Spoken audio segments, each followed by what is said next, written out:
The Justice Department is wading into the Federal Trade Commission's antitrust lawsuit against Qualcomm, calling on a U.S. District Court judge to wait on any, quote, remedies if she rules in the FTC's favor. In a brief filed Thursday, the DOJ argues that, quote, an overly broad remedy could reduce competition and innovation in markets for 5G technology. In the backdrop of this, of course, is that 2017 lawsuit that the FTC brought against Qualcomm, saying they used the dominance in the cellular technology to overcharge for patents. What I find interesting about this is, number one, you've got two agencies now going against each other. It seems like things are setting up that way, but just seeing how the government is really trying to push Qualcomm. Remember, there was that Broadcom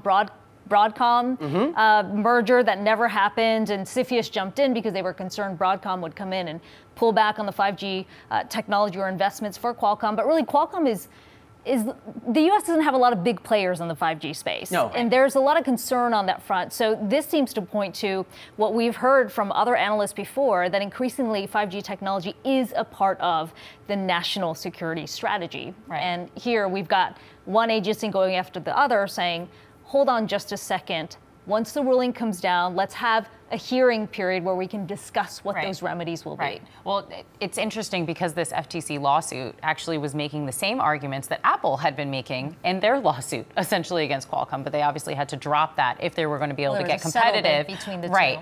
In this 5G space. But to that point, it's clear that 5G is a part of the national security interest. We see this playing out when it comes to Huawei, right, with the United States government. Well, and that the race, we also see clearly just the race for 5G is messy, legally, complicated, fierce, and Qualcomm it's only going to get more so. Qualcomm's out in front, and not by a small margin either. I mean, if you had to think of other competitors that are able to do what Qualcomm can do at the price point that Qualcomm can do it, who else would you point to?